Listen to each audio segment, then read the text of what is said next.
eso ya te estamos enlazados con Daniel Anchantes, quien es pediatra e intensivista de la Unidad de Cuidados Intensivos del Instituto Nacional de Salud del Niño San Borja, perdón, del Instituto de Salud del Niño San Borja. ¿Cómo está? Bienvenido al programa.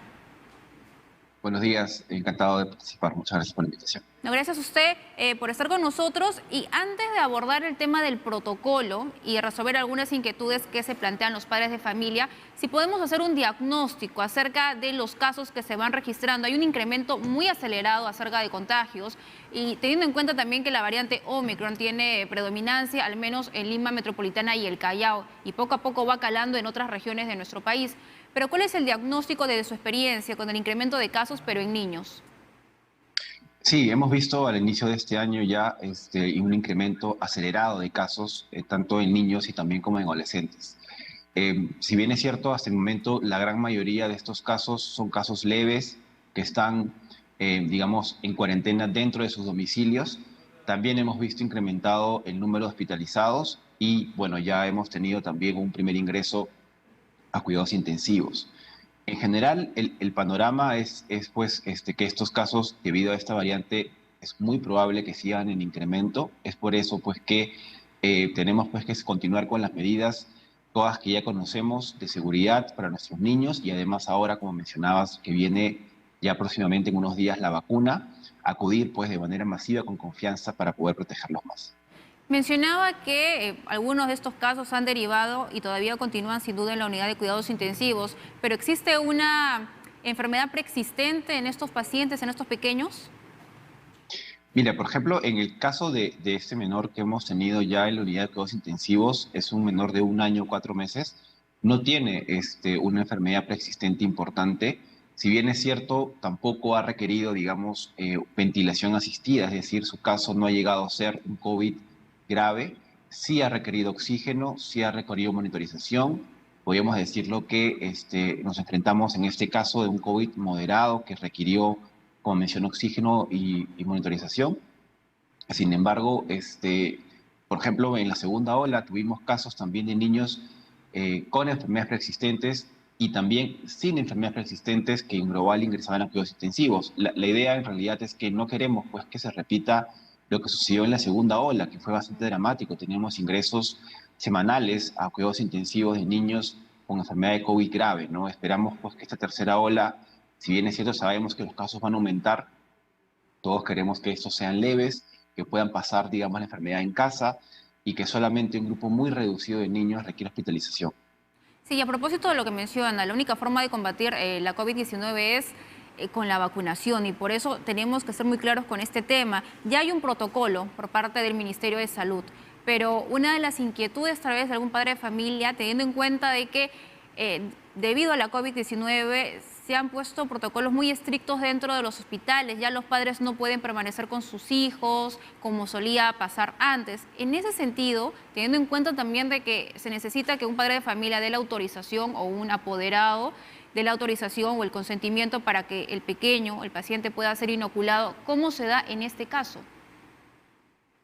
Sí, en este caso, por ejemplo, en el protocolo puede ser tanto el papá, mamá o algún persona mayor de edad que pueda hacer las veces de cuidador o de persona responsable para llevar al menor a la vacunación en estas edades. Ahora, sobre lo que mencionas, por ejemplo, si bien es cierto, los niños que ingresan, por ejemplo, a cuidados intensivos, sí, pues, de manera forzosa tienen pues que tener un distanciamiento de los papás, de las mamás, mientras que dure su hospitalización dentro de la unidad. Pero aquellos niños, por ejemplo, que ingresan a hospitalización aquí en el instituto, sí tienen la oportunidad de permanecer con los padres, papá o mamá, e incluso a estos mismos papás o mamás se les realiza la prueba y pueden acompañar a los niños en las habitaciones en el tiempo que dura la hospitalización. Nosotros creemos pues que en estas edades el vínculo de papá, mamá es sumamente importante en la recuperación de los niños. Entonces, en aquellos casos que solamente requieren hospitalización, pueden permanecer los papás bajo una prueba primera, ¿no? Te comento que también nos ven a través de las redes sociales porque estamos transmitiendo en vivo y sin duda eso es un tema interesante y muchas personas, algunas de ellas comentan, ¿qué sucede en el caso de si mi hijo tiene alergias? ¿La inoculación podría complicar aún más ese cuadro de alergias que ya presenta? Esa es una pregunta súper común que nos hacen constantemente y agradecemos también las preguntas que nos pueden hacer. Y la respuesta claramente es no. Las alergias, ni respiratorias, ni de piel u otro tipo de alergias, son alguna contraindicación para vacunar a los niños. Eso no hay ningún problema, se pueden vacunar. Aquí solamente aprovecho la pregunta para mencionar lo siguiente. La indicación o en todo caso la precaución de posponer la vacuna podría ser solamente si es que el niño presenta síntomas en ese momento de COVID o síntomas respiratorios o tiene fiebre o aún no ha cumplido, digamos, los días del alta post-COVID en las semanas anteriores. Esas son, digamos, las indicaciones en las cuales uno puede posponer. Ojo, no es suspender, sino solamente lo pospones unos días y puedes llevarlo a vacunar sin ningún problema. Y otra también pregunta frecuente que hemos tenido a través de las personas que nos siguen en las redes sociales es acerca de la dosis que se aplica. Sabemos que es la vacuna Pfizer y algunos señalan, pero ¿le van a poner la misma dosis, el mismo volumen que se le aplica a un adulto?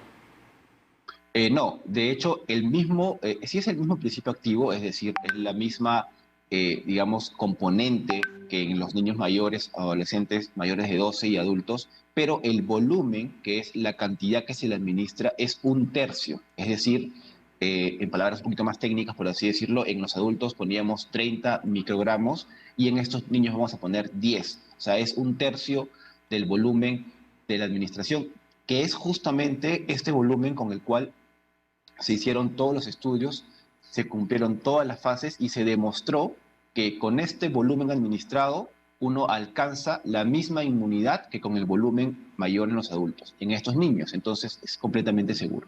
Muy bien, importante la aclaración para dar tranquilidad a los padres de familia. Y por último, ¿usted considera que tal vez sería una posibilidad plantear el hecho de que se amplíe un poco más los grupos etarios, es decir, como sucede en otros países, de 3 a 5 años de edad? Hay experiencias, como mencionas, en otros países cercanos, por ejemplo Argentina, Colombia, que tienen ya inicio de inmunización del COVID en edades menores.